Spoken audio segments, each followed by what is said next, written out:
नमस्कार दोस्तों, मैं सरोज पांडे। इस समय धरती पर मोबाइल का सबसे बड़ा दुश्मन मैं हूँ। यानी कि इस समय धरती पर मोबाइल का मुझसे बड़ा दुश्मन कोई भी नहीं है। मोबाइल के कारण जो मुझे 10 समस्याएं हुई है, जो 10 बीमारियां हुई है, उसकी मैं बात आप सभी से करने जा रहा हूँ। मोबाइल के जब मैंने 2010 से मोबाइल चलाना शुरू किया, उसकी देन है मेरी पहली बीमारी ब्लड प्रेशर हाई। जी हाँ, मेरा ब्लड प्रेशर जो हाई है, उसके पीछे मोबाइल ने बहुत हेल्प किया मेरा। होता ये था कि मोबाइल चलाने के क्रम में रात के 11 बजे, 12 बजे, 1 बजे, 1:30 बजे तक मैं मोबाइल चलाता गया। उसके बाद जब मैं सोने गया तो मोबाइल में जो कुछ भी देखा, गाना देखा, फाइट देखा, वो आँख बंद करने के बाद भी दिमाग में चलता ही रहता है, जिसके कारण मुझे हज़ारों रात तक नींद नहीं आई है। 2010 से लेकर 2024 तक पिछले 15 सालों में हज़ारों रात मैंने सोया नहीं।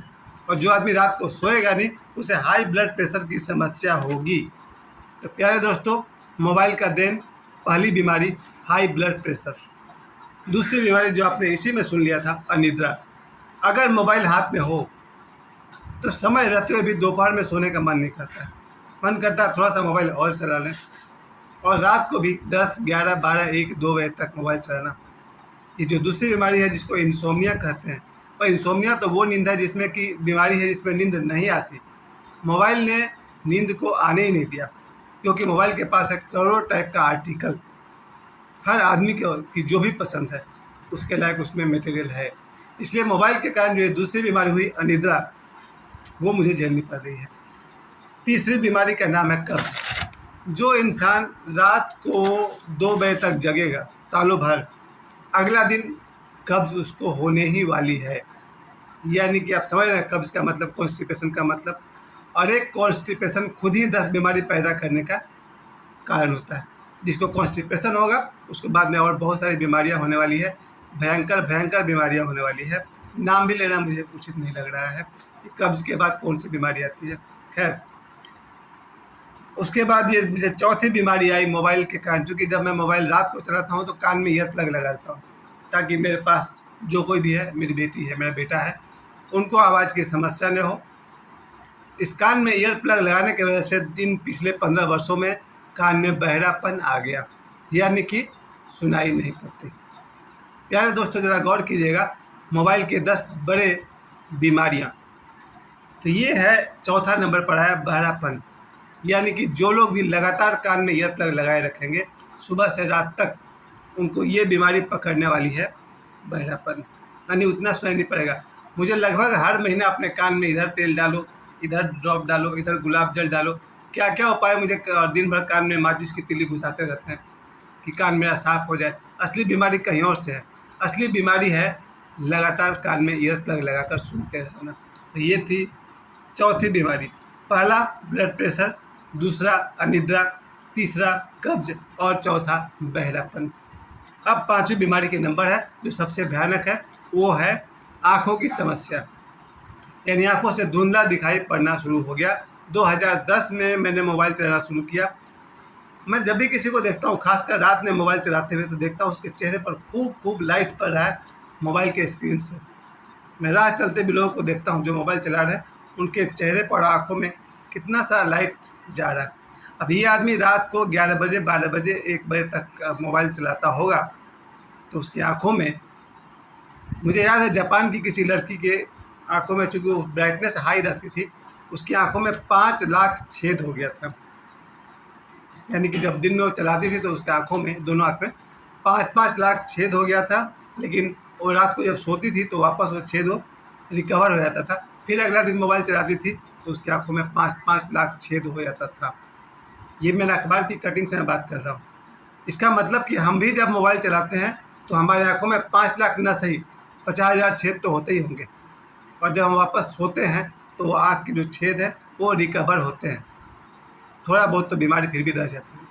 तो जब से मैंने मोबाइल चलाना शुरू किया, मुझे धुंधला दिखाई पड़ता है, मैं किताब को नहीं पढ़ सकता हूँ, और दवाइयों पर क्या क्या लिखा है मैं नहीं पढ़ सकता हूँ। यानी आँखों की समस्या पकड़ चुकी है। ये है मोबाइल का कि देन 5वां नंबर बीमारी। आगे भी मैं और अपनी 5 बीमारी गिनाने वाला हूँ, और ये मैं इसलिए गिना रहा हूँ क्योंकि मैं देखता हूँ मेरे परिवार के सभी सदस्य, मेरे मोहल्ले के, मेरे एरिया के, शायद पूरी दुनिया के लोग मोबाइल को अपना जीवन समर्पित कर चुके हैं, उन्हें मैंने अपनी तरफ से समझाना ज़रूरी समझा, क्योंकि मैं इसका शिकार हो चुका हूँ। मैं मोबाइल चला रहा हूँ 2000 के आसपास से, 2001 से। उसमें तो कीपैड ही था, पर कीपैड में भी देखना तो पड़ता ही है स्क्रीन में। खैर 2010 से मैं ये एंड्रॉयड मोबाइल चला रहा हूँ, और 15 साल में मैंने ये 10 बीमारियाँ मैंने कमाई। तो पहला ज्ञान रहा, पहली बीमारी है अनिद्रा, पहली मैंने कहा था ब्लड प्रेशर, फिर आया अनिद्रा, फिर तीसरा है कब्ज, चौथा है बहरापन, और पांचवा है आँखों की खराबी, ये कहिए कि आँखों का अंधापन। अब बारी है छठे नंबर की। मोबाइल से मुझे एक और बीमारी हुई, वो हुई बहुत सारे रिश्ते जुड़े और बहुत सारे रिश्ते टूटे। मैं इसे बीमारी में ही काउंट करूँगा, क्योंकि मोबाइल के कारण मेरे जीवन में ऐसे ऐसे लोग आए जो नहीं आते तो अच्छा था, और मोबाइल के कारण, मोबाइल के थ्रू ऐसे ऐसे लोग मेरे से बिछड़ गए जो नहीं बिछड़ते तो अच्छा था। मैं इसका दोष भी अपने साइकोलॉजी पर, अपने मन पर देना चाहता हूँ, पर उसके अलावा मोबाइल की बहुत बड़ी भूमिका है। मोबाइल ने मेरे बहुत सारे रिश्ते को जोड़े और तोड़े, ऐसे रिश्तों को जोड़े जो नहीं जुड़ने चाहिए थे, ऐसे रिश्तों को तोड़ा जो नहीं टूटना चाहिए था। अब आएगी 7वां नंबर, गर्दन की समस्या।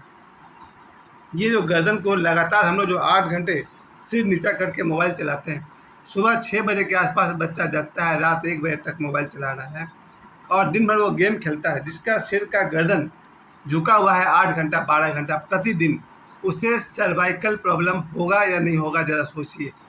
शायद गर्दन की इस बीमारी का नाम है। मुझसे कोई गलती हो तो आप लोग मुझे बताइएगा। तो जो इंसान अपना गर्दन झुकाए हुए है 8-12 घंटा मोबाइल पर, और लोगों को तो मोबाइल पर गेम खेलने का भी शौक है, मोबाइल पर जो आदमी लगातार सिर झुकाएगा उसे गर्दन की समस्या होगी, और गर्दन के हड्डी का कनेक्शन है रीढ़ की हड्डियों से। तो भाई गर्दन की समस्या मुझे भी है, और दर्द तो हमेशा होते ही रहता है, कभी बाएं दाएं करना मुश्किल है, क्योंकि लगातार मोबाइल पर सिर झुकाए रखना पड़ता है। तो ये है बीमारी नंबर 7, गर्दन की समस्या। अगली है बीमारी नंबर 8, ब्रेन की समस्या। मोबाइल को लगातार देखने से उसका इम्पैक्ट हमारे ब्रेन पर पड़ता है, और ऐसा खतरा है कि आने वाले समय में आदमी वास्तविक जगत में नहीं, काल्पनिक जगत में जिएगा। जो कुछ भी हम मोबाइल पर देखते हैं, चाहे लड़ाई झगड़ा, मारपीट, मर्डर, फिल्म, मूवी, उन सब की छाप हमारे दिमाग पर पड़ती है, और हमारा दिमाग वास्तविक और नेचुरल नहीं होकर के इमेजिनेशन की दुनिया में जाने लगता है। ब्रेन पर मुझे जब भी मेरा बेटा सुबह बोल रहा था कि जरा पंखा का स्विच ऑन कीजिए, तो मैं वहाँ पर देख कर सोच रहा था, तो बोलता सोच क्या रहे। यही है ब्रेन की समस्या। जो आदमी लगातार मोबाइल चलाएगा उसका ब्रेन संतुलित नहीं रहेगा। तो प्यारे दोस्तों, जो लगातार मोबाइल चलाते हैं, शायद ऐसी संभावना है या 1-2% हैं जिन्हें ब्रेन की ऐसी समस्या हुई है मोबाइल चलाने के कारण कि वो बस सिर झुकाए हुए हॉस्पिटल की तरफ लिए जा रहे हैं। खैर, आने वाले समय में बहुत बुरा समय आएगा जब शायद 90% लोग या 100% लोग को ब्रेन की समस्या की शिकायत होगी, अगर वो मोबाइल को ऐसे ही 8 घंटा 12 घंटा 16 घंटा देते रहे तो। ये थी बीमारी नंबर 8, ब्रेन की समस्या। बीमारी नंबर 9, लाइफ स्पैन कम। 80 साल की ज़िंदगी जब हम मरने लगेंगे तो हमें लगेगा कि हम तो जिए ही नहीं, क्योंकि वास्तविक दुनिया में तो हम जाते ही नहीं। हम तो बस मोबाइल में लगे हुए हैं, और जो काम करना पड़ता है वो काम करते रहते हैं, फिर मोबाइल, फिर काम, फिर मोबाइल। एक दिन आएगा जब 80 साल बीतने पर पता चलता है कि ज़िंदगी तो मिली थी, पर कब आई और कब चली गई पता ही नहीं चला। यानी हमारी उम्र हमारे हाथ से निकल जाएगी, हमें पता नहीं चलेगा। इस मोबाइल की भक्ति करने का ये सज़ा नंबर 9। और आखिरी बात है, और 10वीं बात है, चूँकि मैंने मोबाइल के खिलाफ 9 बातें कही, एक बात और मैं कहना चाहूँगा। मोबाइल के कारण ब्रह्म ज्ञान में मुझे बहुत सहायता मिली। मैं जितने भी ऋषि मुनियों को जानता हूँ, चाहे देवरा बाबा हों या बाबा बागेश्वर हों या ओशो हों, इनको हमारे नज़दीक लाने का काम भी मोबाइल ने किया है। इसके लिए मैं मोबाइल को धन्यवाद देता हूँ। और फिर भी कहता हूँ, जो ज्ञान मोबाइल के थ्रू मिलता है और मिल सकता है, वो ज्ञान ध्यान के थ्रू भी मिल सकता था। अगर हम आँख बंद कर ध्यान करें तो ब्रह्मांड के सारे सिद्धों से हमारा संबंध जुड़ सकता है, और जितने भी सिद्ध, करोड़ों सिद्ध जो वायुमंडल में हैं, उनके संदेश को सीधे पकड़ा जा सकता है ध्यान के द्वारा। इसलिए मैं एक बार फिर कहता हूँ, इस समय धरती पर मोबाइल का सबसे बड़ा दुश्मन मुझसे बढ़कर कोई भी नहीं है। जी हाँ, मोबाइल का सबसे बड़ा दुश्मन मैं हूँ, सरोज पांडे। मुझे समय देने के लिए आप सभी को बहुत बहुत धन्यवाद।